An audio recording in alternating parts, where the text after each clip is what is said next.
this lesson, you will learn vowel and consonants. Dans leçon ça, ou pour apprendre ça les voyelles à consonne. How can I say voyelle? You say vowel.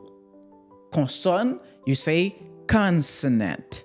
Categories of letters. Categories of letters. Nous ka dit lettres déjà, c'est letters. Category, c'est categories. Categories.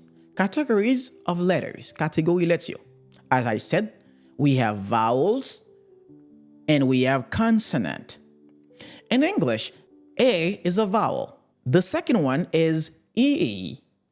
The third one is I. The fourth one is O. And the last one is U. As you can see, we have 5 vowels in English.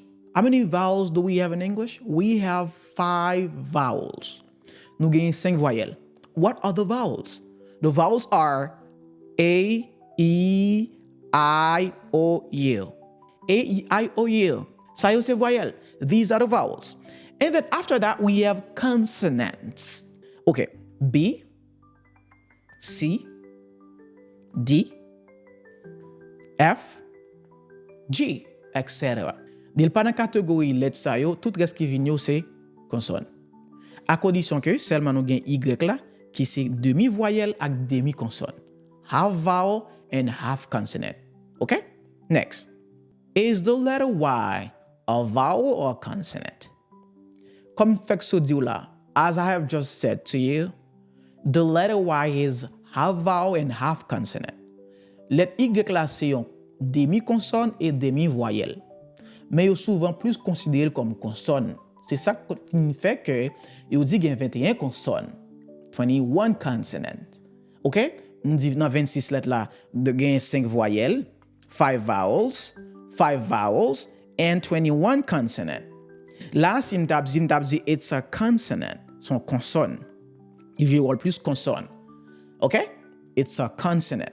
Uppercase, lowercase. On dit lettre majuscule c'est uppercase, lettre minuscule c'est lowercase. Okay. Si m'a dit A majuscule, if I want to say A majuscule, I say uppercase A. Uppercase A. Voilà. Si m'a dit P minuscule, m'a dit lowercase P. Par exemple, là, for example, now we have uppercase A, lowercase A. Uppercase E, lowercase E. Okay? Voilà. Uppercase I, lowercase I.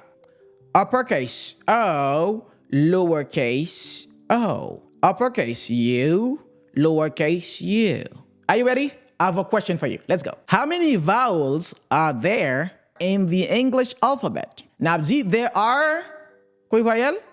How many vowels? There are 5 vowels. Great job! Bon bagay, bon travail.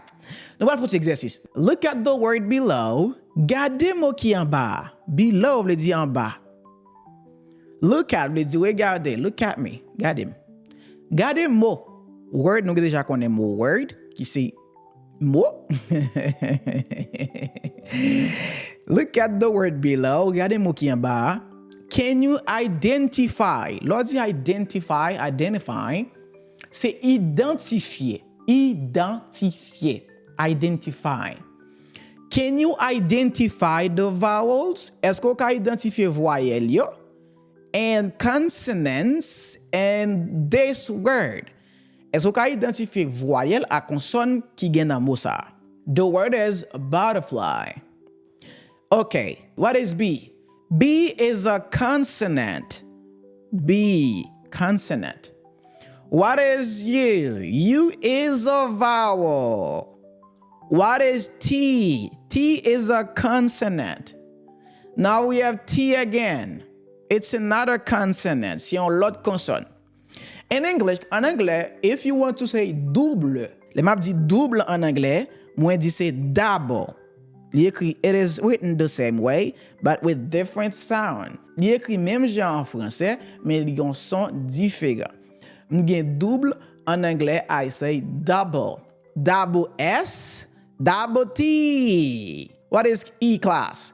E is another vowel. What is R, class? R is a consonant. The next letter, the next letter. Let me write it for you. The next letter, let Kevin après. Okay. The next letter is F. What is F? F is a consonant. It is not a vowel. Yeah. Comme on dit en anglais, qui let ça? This. Oh, what is this letter? Guess it. Devinez qui lettre lié? It's K. Ou bon capable dire, or you can say, this is K. Is this letter a vowel or consonant?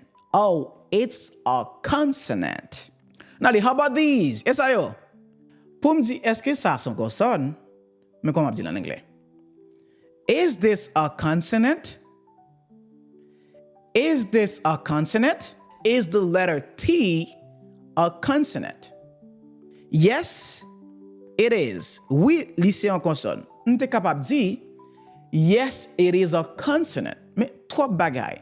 Seulement dit, yes, it is. Is this letter a consonant?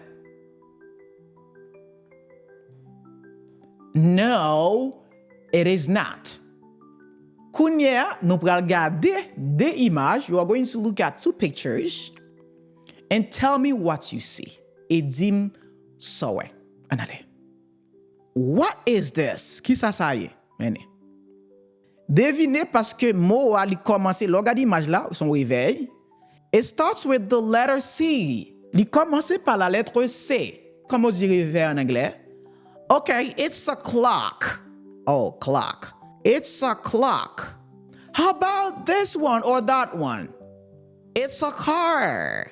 Everything you've learned from this unit, we'll put them into practice. Tout ça apprendre dans unité ça, on va mettre en pratique. You know vowels and consonant. That's the end of this lesson. Thank you and see you in the next unit. Bye-bye.